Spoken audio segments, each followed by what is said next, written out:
Good afternoon, everyone. We have a couple of questions today from our Heard It Through the Grapevine, and then I will also go over some city council stuff that's going on. But let's start today with some questions, and the first one, we've had a few questions on what is going on at the old Presbyterian Church, and originally that had been leased out to a nonprofit, and that did not work out because of COVID.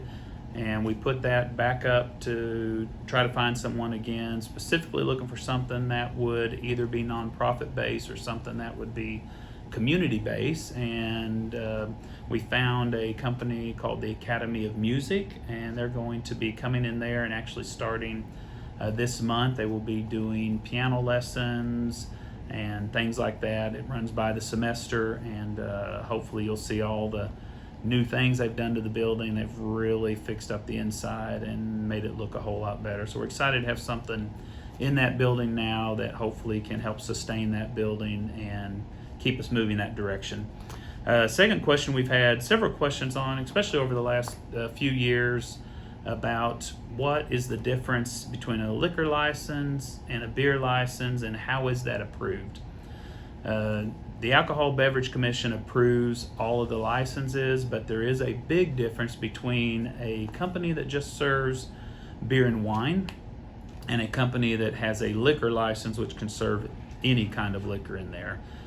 One is much more strict than the other. The liquor license, there's a lot less of those, and there are more restrictions as to how close they can be to schools and churches and that type of stuff. And then beer and wine, they're much more lenient on that, as you'll see in gas stations and restaurants and that type of stuff. So there is a difference in how that is approved. The city does we also get sent a sheet that allows if we have an issue with where it's going or something like that. But the overall approval is done by the state on that. City council, we had a good city council meeting last week. Didn't have much on the agenda. It was pretty low week. We just had a lot adjustment approval and then some budget adjustments.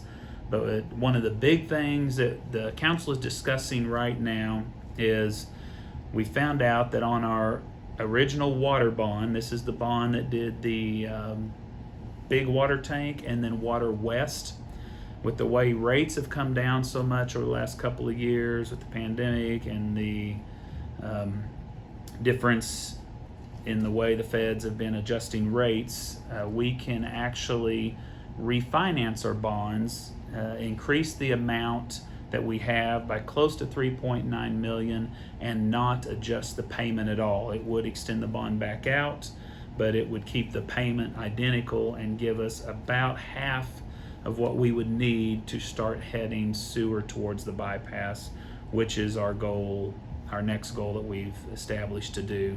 So council is discussing that. If you have any questions on that, we would love to hear your ideas and your thoughts. Do you think it's a good idea?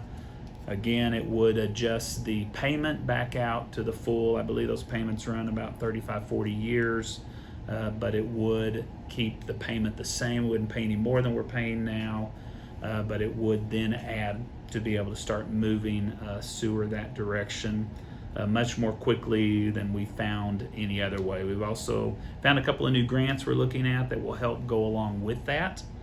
So with that, a couple of grants that we could possibly get next year, we think we could speed that process up. Again, we didn't have the water right, or we don't have the water rights at all. Centerton does, but we didn't have sewer rights till recently. We found out about my second year in office that no one had the sewer rights, and so we started at that point working on getting sewer rights towards the bypass.